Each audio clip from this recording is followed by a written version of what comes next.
be flexible with whatever approach you use, so that you don't think, well, I'm not doing it right. Actually, if it's working for you, you're doing it right. Exactly. And if it's not working for you, you're doing it wrong.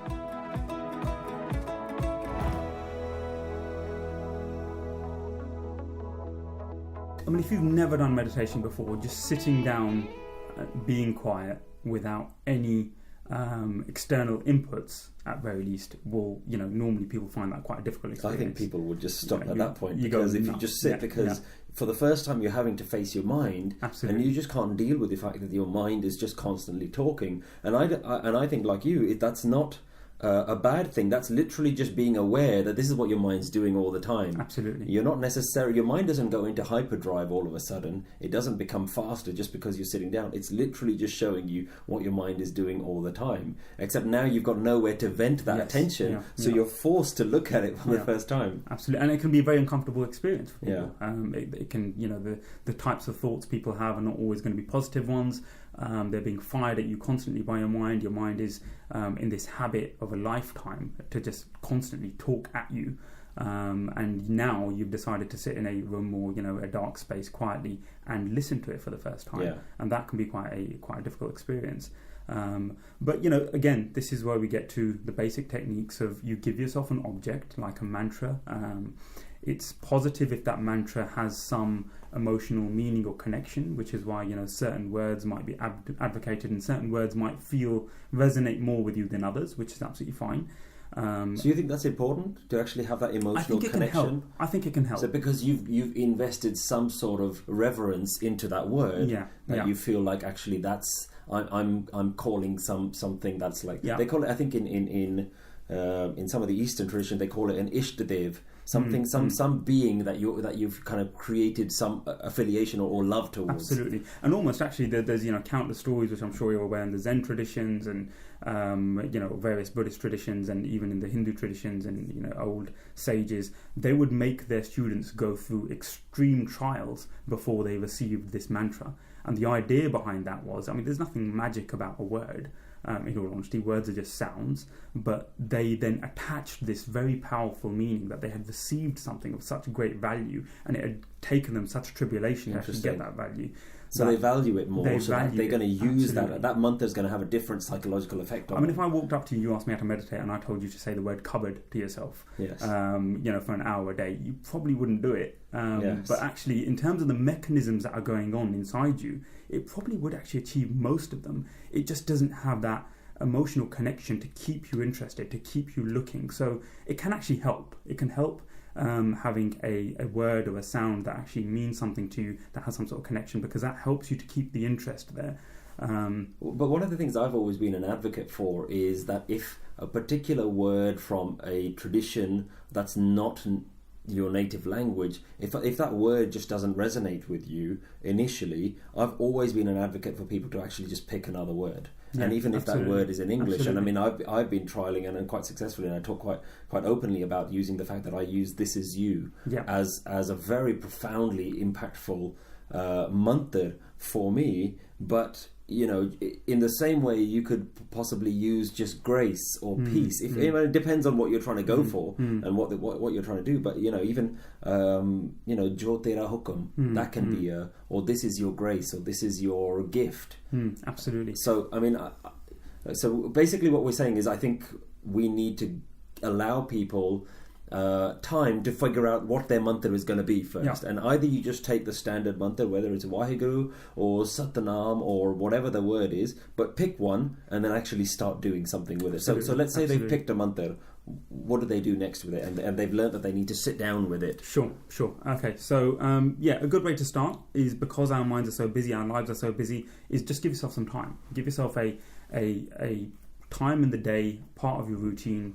Carve out that time, maybe in the morning or in the evening, whenever it's comfortable for you. So allocate some specific time when you're not going to be bothered, the kids are not going to be running around, you're not likely to get a call. These practical things sound obvious, but they're so actually important because it will allow your mind not to be distracted, or I make think it a little bit easier. that makes Amrit Vela just sound so completely practical as well. Absolutely. Of course, it makes sense while everybody else is asleep and there's no distractions. You know, no one's going to be calling you. You don't necessarily need to be checking your emails at 4 or 5 o'clock in the morning. Yeah, absolutely. So that just makes perfect sense. It does, and it's often with these things in Sikhi and, you know, our traditions that, you know, what has now taken on a mystical and magical kind of notion, like Amrit Vela, there must be something magical going on at that time, was actually just born out of just real sensible, rational, practical ways of doing things.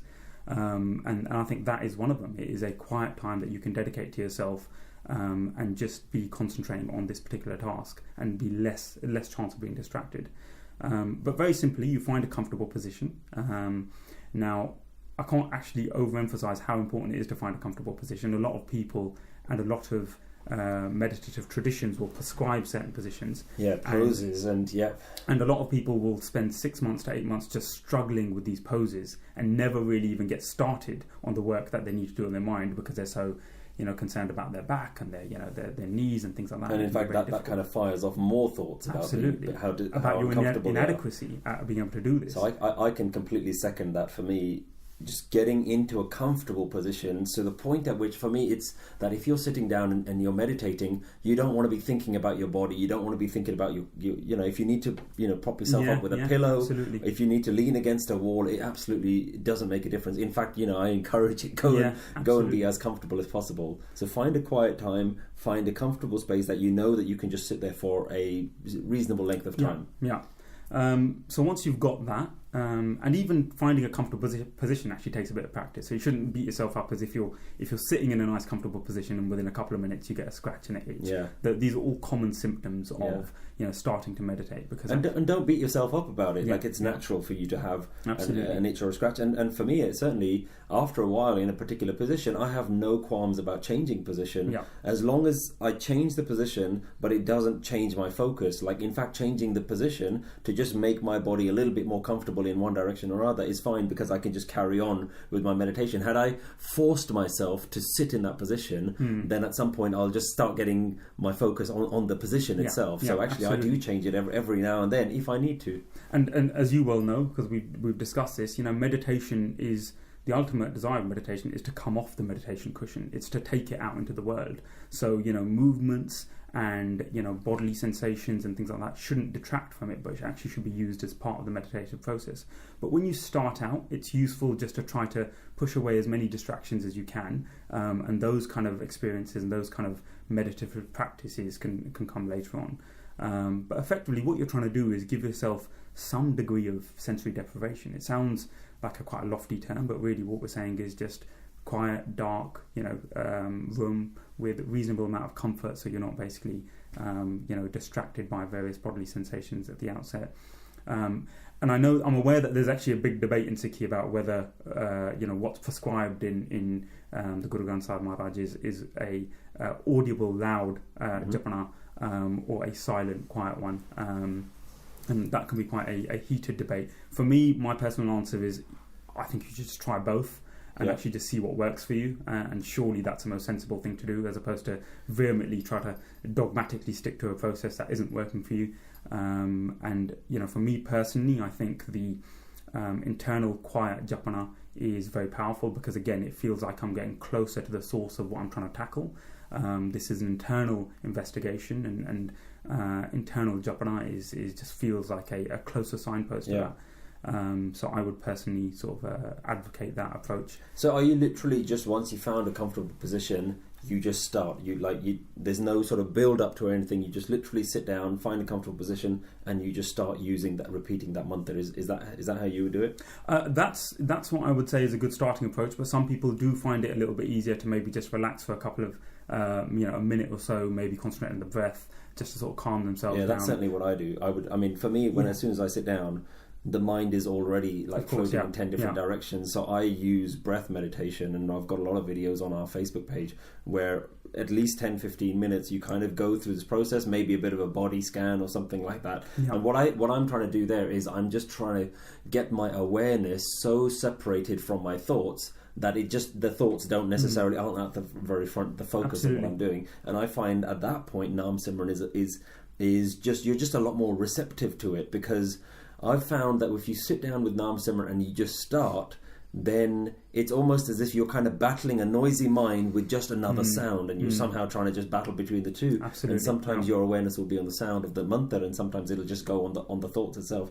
So just to distance yourself between the thoughts, and then to do Naam Simran, I find personally anyway, you're just able to get into it. And I think this is the point that we're making, is to be flexible with whatever approach you use, so that you don't think, well, I'm not doing it right. Actually, if it's working for you, you're doing it right. Exactly. And if it's not working for you, you're doing it wrong.